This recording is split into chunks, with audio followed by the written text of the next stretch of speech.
നമസ്കാരം. Raf talks ഫുട്ബോളിലേക്ക് ഏവർക്കും സ്വാഗതം. വരുന്ന സീസണിലേക്ക് വേണ്ടി തങ്ങളുടെ ടീമിൻ്റെ ശക്തി വർദ്ധിപ്പിക്കാനുള്ള ശ്രമങ്ങൾക്ക് ഇന്റർ മയാമി നേരത്തെ തന്നെ തുടക്കം കുറിച്ചിരുന്നു. നമുക്കറിയാം, സൂപ്പർ താരം ലയണൽ മെസ്സിയെ സ്വന്തമാക്കിയതിലൂടെ വളരെയധികം പ്രശസ്തി നേടിയ ക്ലബ്ബാണ് ഇന്റർ മയാമി.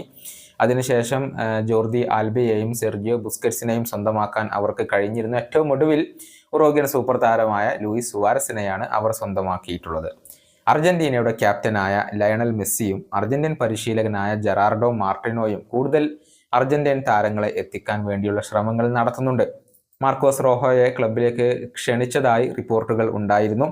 ഇപ്പോഴിതാ ഫാബ്രിസിയോ റൊമാനോ ഇതുമായി ബന്ധപ്പെട്ട ഏറ്റവും പുതിയ റിപ്പോർട്ട് പ്രസിദ്ധീകരിച്ചിട്ടുണ്ട്. മറ്റൊരു അർജന്റീൻ താരത്തെ ഇന്റർ മയാമി ഇപ്പോൾ ലക്ഷ്യം വെക്കുന്നുണ്ട്. ബൊക്ക ജൂനിയേഴ്സിന്റെ അർജന്റീൻ യുവ പ്രതിഭയായ ക്രിസ്ത്യൻ മെഡീനയെ സ്വന്തമാക്കാൻ ഇന്റർ മയാമി ഇപ്പോൾ ശ്രമിക്കുന്നുണ്ട്. 19 വയസ്സ് മാത്രമുള്ള ഈ താരം സെൻട്രൽ മിഡ്ഫീൽഡർ ആയിക്കൊണ്ടാണ് കളിക്കുന്നത്. കഴിഞ്ഞ ഇന്റർനാഷണൽ ബ്രേക്കിൽ സ്കലോണി അർജന്റീനയുടെ ദേശീയ ടീമിലേക്ക് ഈ ഒരു താരത്തെ ഉൾപ്പെടുത്തിയിരുന്നു. അങ്ങനെ ലയണൽ മെസ്സിക്കൊപ്പം അർജന്റീനയുടെ ക്യാമ്പിൽ പങ്കെടുക്കാൻ കഴിഞ്ഞിട്ടുള്ള ഒരു താരമാണ് മെഡീന.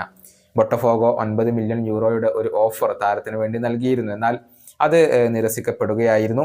ഇന്റർ മയാമി ഉടൻ തന്നെ മറ്റൊരു ഓഫർ താരത്തിന് വേണ്ടി നൽകും എന്നാണ് അറിയാൻ സാധിക്കുന്നത്. അത് മെഡീന സ്വീകരിക്കുമോ എന്നതാണ് കാത്തിരുന്നു കാണേണ്ട കാര്യം. മാത്രമല്ല, ബൊക്ക ജൂനിയേഴ്സ് എത്രത്തോളം താരത്തെ വിട്ടു നൽകാൻ തയ്യാറാകും എന്ന കാര്യത്തിൽ ചെറിയ ചില സംശയങ്ങൾ നിലനിൽക്കുന്നുണ്ട്. ഒരുപക്ഷെ ലയണൽ മെസ്സിയുടെ സാന്നിധ്യം കാരണം അദ്ദേഹം ഇന്റർ മയാമിയെ തിരഞ്ഞെടുത്തേക്കാം. ഇതിനോടകം തന്നെ ഒരു പിടി അർജന്റീൻ താരങ്ങളെ ടീമിലേക്ക് എത്തിക്കാൻ ഇന്റർ മയാമിക്ക് സാധിച്ചിരുന്നു. ഈ വീഡിയോയുടെ അവസാനിപ്പിക്കുന്നു. വീണ്ടും കാണാം.